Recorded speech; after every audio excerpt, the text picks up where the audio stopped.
नमस्कार दोस्तों, स्वागत है आपका ज्ञान सर एजुकेशन ऐप में। यूपी ट्रिपल एससी के एग्जाम्स के, वनडे एग्जाम्स के, एसएससी एग्जाम्स के, पुलिस एग्जाम के, रेलवे एग्जाम के फ्री इनिशिएटिव आपको इसी चैनल में मिलते रहेंगे। चैनल को सब्सक्राइब जरूर कर लीजिएगा और वीडियो को लाइक और शेयर जरूर कर लीजिएगा। और हमारे ऐप ज्ञान सर एजुकेशन ऐप को गूगल प्ले स्टोर से आप इंस्टॉल जरूर कर लीजिएगा। इसमें सारे वनडे के एग्जाम्स के कोर्सेज आपको मिलेंगे बहुत ही कम दामों में। नमस्कार दोस्तों, यूपीएसआई की मूल विधि की प्रैक्टिस कर रहे हैं हम लोग। एक और वीडियो में आपका स्वागत है। ये तीसरा सेट है, मतलब ये हो जाएंगे आपके 40 और 60 80 सवालों की प्रैक्टिस हो जाएगी। मैं आपको मूल विधि के 2000 सवालों की प्रैक्टिस करा दे रहा हूँ। इन्हीं में से आपका फंस जाएगा। हिंदी के भी अभी 2000 कराऊंगा, मैथ्स रीजनिंग के भी। तो इस चैनल को फॉलो कर लीजिए। और ज्ञान सर एजुकेशन ऐप पे हमारा कोर्स भी चल रहा है, यूपीएसआई का ज्ञान सर एजुकेशन ऐप है। प्ले स्टोर से डाउनलोड कर लीजिए। 99 रुपीज़ में पूरी तैयारी हो जाएगी। उसमें नोट्स भी आपको मिलेंगे प्रॉपर, पूरे ऑफिशियल सिलेबस के एक एक पॉइंट के नोट्स चले। तो 21 नंबर सवाल देख लेते हैं। इससे पहले के वीडियो नहीं देखें तो उसको भी देख जरूर लीजिएगा।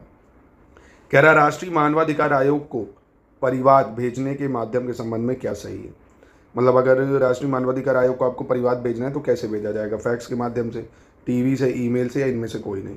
तो इसका आंसर क्या हो जाएगा भाई? फैक्स के माध्यम से भेजा जाता है। कैसे भेजा जाता है? फैक्स के माध्यम से आप भेज सकते हो ना। और राष्ट्रीय मानवाधिकार आयोग से भर भर के सवाल आते हैं। इसको जरूर से जरूर इसके सारे सवाल होने चाहिए।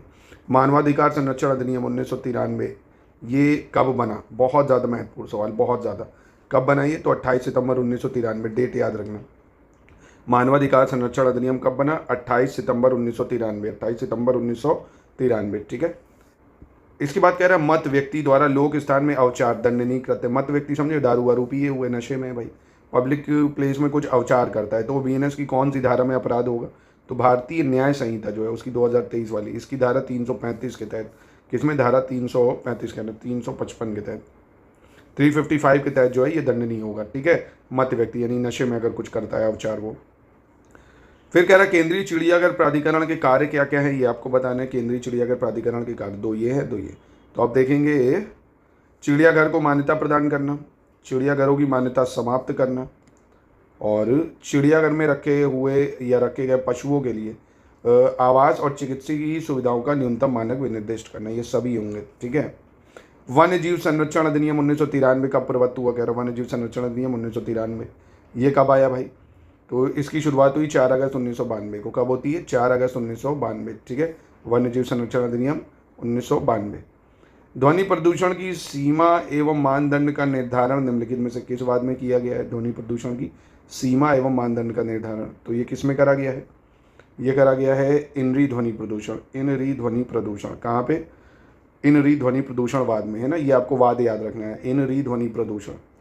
पर्यावरण संरक्षण अधिनियम जो है 1986, ये कब बना है? ये सब जरूर पूछे जाएंगे। जितने भी मूल विधि में कानून है वो कब बने हैं, उनका समय जरूर आपको याद रखना होगा। एक एक सवाल निश्चित है। तो 23 मार्च 1986 को, है ना। पर्यावरण संरक्षण अधिनियम कब बना है? 23 मार्च 1986। कब बना है? 23 मार्च 1986। इससे पहले मैंने अभी आपको मानवाधिकार जो संरक्षण अधिनियम था 28 सितंबर 1993 वाला, वो बताया, इसको भी याद रखना। और 23 मार्च 1986 ये वन्य जीव संरक्षण 4 अगस्त 1992। आदेशात्मक चिन्ह की आकृति कैसी होती है? जो आदेशात्मक चिन्ह होते हैं उनकी आकृति कैसी होगी? तो उनकी आकृति होती है गोलाकृति। कैसी होती है? गोलाकृति होती है, ठीक है। योजनाओं का रद्दकरण व उपरांत का उपबंध मोटरयान अधिनियम की किस धारा में? योजनाओं का रद्दकरण व उपांतरण का जो उपबंध है वो मोटरयान की कौन सी धारा में? वो है धारा 102 में।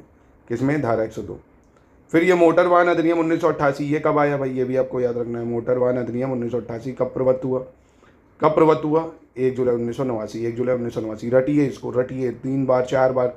चीज़ें जितनी बार दोहरा लेंगे अपने आप दिमाग में फिक्स हो जाएंगी। तो मोटर वाहन अधिनियम 1988 प्रवर्तित हुआ 1 जुलाई 1989 को।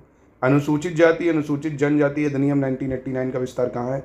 तो अब सारे ही कानून संपूर्ण भारत में लगते हैं ना, संपूर्ण भारत में। किशोर न्याय बालकों की देखरेख और संरक्षण अधिनियम 2015। क्या? किशोर न्याय बालकों की देखरेख और संरक्षण अधिनियम 2015 ये कब लागू हुआ है? तो ये 15 जनवरी 2016 से। कब लागू हुआ है? 15 जनवरी 2016 से, ठीक है। इसके बाद घरेलू हिंसा से महिलाओं का संरक्षण अधिनियम 2005 का विस्तार कहाँ है? तो ये भी पूरे भारत में। समय याद रखना 2005, ठीक है। समय क्या है? 2005। प्रतिकर भुगतान संबंधित है किससे? प्रतिकर भुगतान किससे संबंधित है? तो ये है धारा 357 से प्रतिकर भुगतान, ठीक है। चलो अगला देख लेते हैं। कह रहा है, पत्नियों, बच्चों और माता पिता के भरण पोषण के लिए आदेश सीआरपीसी की धारा के तहत जारी किए जा सकते हैं। तो अब ये सीआरपीसी तो है नहीं भाई, है ना। सीआरपीसी अब खत्म हो चुका है तो इसको अब छोड़ दो। दंड प्रक्रिया संहिता 1973 को राष्ट्रपति द्वारा स्वीकृति कब प्राप्त हुई थी, ये याद रख लो, इसको पूछा जा सकता है ना, क्योंकि कब हुआ था ये तो पूछने का बनता ही है, इनका था पहले। तो ये 25 जनवरी 1974 कब हुआ था, 25 जनवरी 1974 में, ठीक है, 25 जनवरी 1974।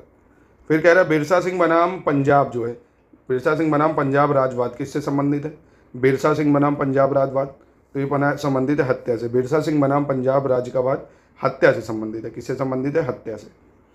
आप पागलपन के प्रभाव में बा के प्राण लेने का प्रयास करता है, भाई मैं हूँ, मैं पागल हूँ, मैं किसी को मारने की कोशिश करता हूँ, तो इनमें से 4 में से कौन सा ऑप्शन अप्रोप्रिएट होगा।